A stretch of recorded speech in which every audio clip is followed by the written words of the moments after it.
Welcome to the Australian Business Executive Podcast, where we speak with Australia's most influential industry professionals on the business and economic development issues taking place across the country. You can stay up to date with all our content, including our magazines, podcasts and videos by visiting www.theabe.com.au and clicking on subscribe. Today's guest is John Botha, Managing Director of Network Pacific Strata Management franchisee business, JFB Management Services. He's been with the Network Pacific Group since February 2008, providing owners corporation management services to a large portfolio of key clients. After emigrating from Southern Africa to New Zealand at age 15 and completing higher education at Christ College in Christchurch, he's completed a bachelor degree in commerce, majoring in investment analyst and advanced corporate finance. Pursuing a passion with the property industry, he was employed in a residential property management position prior to making the move to Melbourne, where he joined the team at Network Pacific as Owners Corporation Manager. Demonstrating long-term success in management and retention of key high-rise and multi-owners corporations, the group afforded the opportunity to expand the portfolio as an independent franchise business while remaining part of the successful Network Pacific Group of companies. So, John, thanks for joining us today. Thank you. For listeners today, could you introduce Network Pacific Strata Management and give us a bit of an overview of your business? Thank you, Jesse. Well, the Network Pacific Management as a company actually has grown enormously since humble beginnings in 1994 as a home office operation in Doncaster East in Victoria. The group now actually operates offices in Victoria, Queensland and Malta. We service about 30,000 clients nationally. I actually own and operate, as you mentioned, the franchise business of the Network Pacific Strata Management Group. After moving to Melbourne in 2008 and joining the group, I actually then took on the lead role as a senior owners corporation manager prior to then being afforded the opportunity to purchase my portfolio of clients and set that up as a franchise of the group. So we officially started trading on the 1st of January 2008 with 11 buildings and 1,500 lots under management, which we've now managed to grow that to 55 buildings and nearly 4,000 lots under management. The team's obviously expanded significantly in that time, from going from one staff member to now actually having 7 members within the team. John, we did a previous feature on Network Pacific Strata Management about 4 years ago. Since that time, there's been a lot of changes, hasn't there? Yeah, absolutely. On the back of myself taking out the Victorian Award for Individual Strata Manager of the Year in 2015, our business then actually took out the Small Business Award in 2017. On the back of that, in 2018, we then competed against all of the other states and took out the inaugural National Award as Small Owners Corporation Strata Management Business for Australia.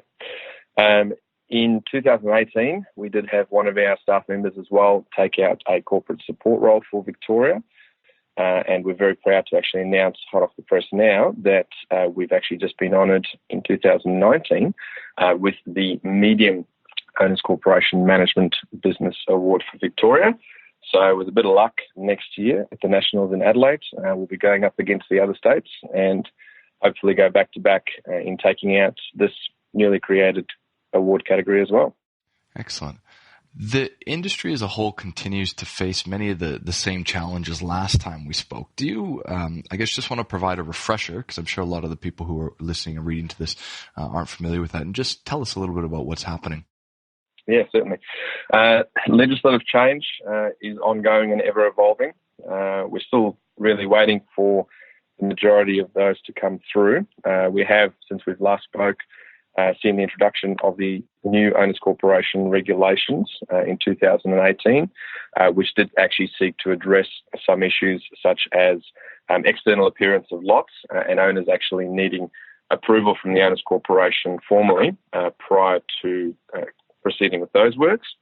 Owners are also now formally required to make notification to the Owners Corporation for any intended renovations to their lots, especially where those would also affect the common property or amenity for the development.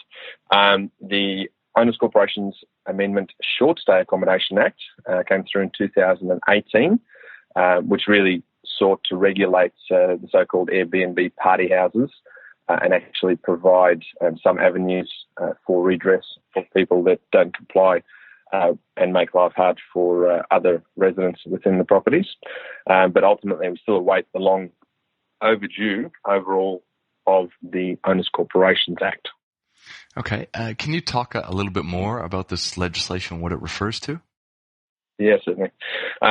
In August 2015, not long after we last spoke, the Minister for Consumer Affairs at the time, Jane Garrett, she announced a full review of the operation of the Owners Corporations Act of 2006, which has been enforced since the 1st of January 2008. There was a previous review of the regulations of strata managers, which resulted at the time in the Consumer Affairs Legislation Further Amendment Bill back in 2014. However, with the change in government that year, unfortunately, that never got anywhere.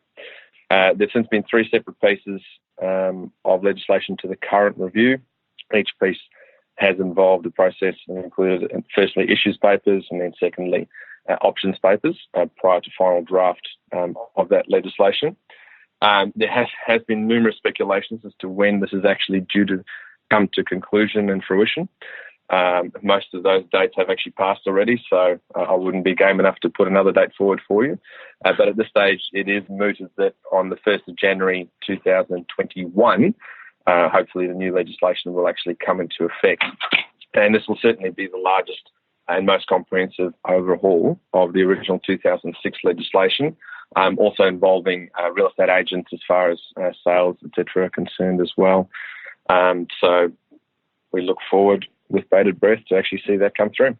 There's been some pretty high-profile issues with strata maintained property here in Australia, but also internationally. What does this mean in the scheme of things? Well, I think you've got about 1 in 3, if not more, of Australians actually living in, investing in, or somehow affected by strata management property. So certainly a lot of people affected by that. Back in 2014, we had the La Crosse building fire down here in Docklands in Melbourne that exposed a wide range scale of safety concerns for buildings, particularly with aluminium composite panelling, or ACP as it's commonly known. And this has since then really led to much publicised proceedings and government intervention aiming to alleviate concerns around the safety of these buildings that people live in. The La Crosse building apartment owners were ultimately recently awarded $5.7 million in damages against the builder. However, that has also predominantly really gone against the architect, the building surveyor, and the fire engineers involved in the project.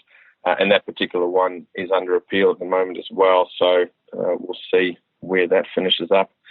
The state government really did take a bit more notice, I think, in 2017 after the tragic effects in London, particularly with the Grenfell Tower fire, as I'm sure everyone's aware on that one there. It then established a task force to investigate and obviously address the issue of non-compliant building materials on Victorian buildings. The task force was formed at the time by the former Premier, Honourable Ted Baillieu, and included senior representatives from Victorian government and other key agencies. The task force, sought to oversee and provide a report on, just how far-reaching the risk associated with inferior cladding materials were within Victoria. Once the audit was completed, government also did announce that local government would seek to create cladding rectification agreements, basically affording buildings the opportunity to actually go and borrow money to fix any of these sort of cladding issues that they've got within their buildings, and ultimately pay that back through each individual apartment's council rates contributions over the coming years after that.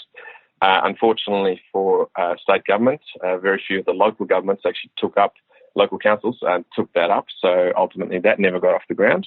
And most recently this year, the Victorian government announced a funding package of $600 million, ultimately which will be funded through increased permit costs and development costs for any new developments as they come through. So again, it's going to be the end user that pays for that.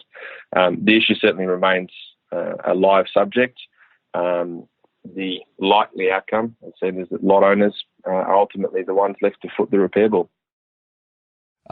Those are obviously the high-profile issues that are making the news and have made the news previously. Are there any other issues that are taking place within the industry? Yeah, absolutely. I think building defects in general has been a major concern for our industry over the last decade or so. And obviously not just non-compliant building materials as far as the cladding is concerned, but just defects in general.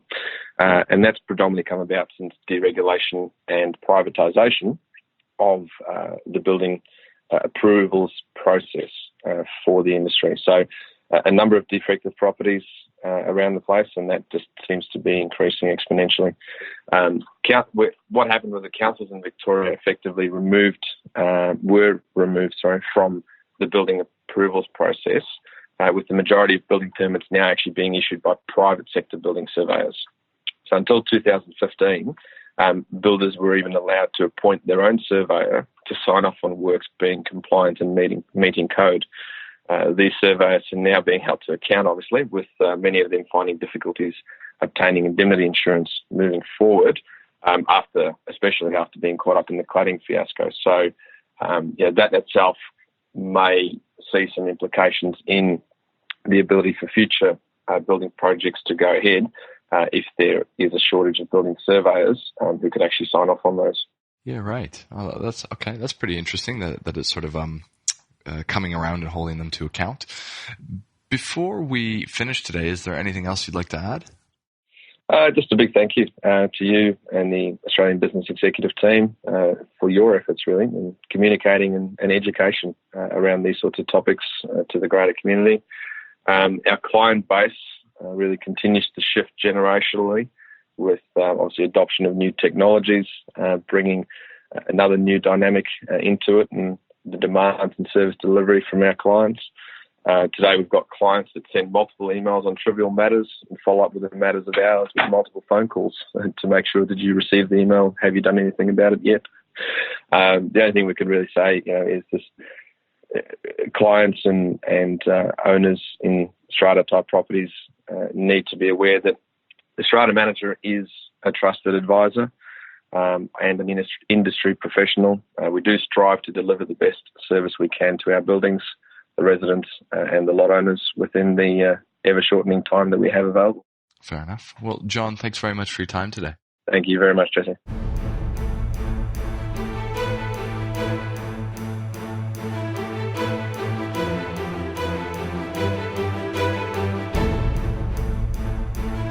This has been a production of the Australian Business Executive, a division of Romulus Rising Proprietary Limited.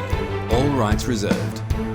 You can stay up to date with the Australian Business Executive, including our magazines, podcasts and videos, by visiting www.theabe.com.au and clicking on subscribe.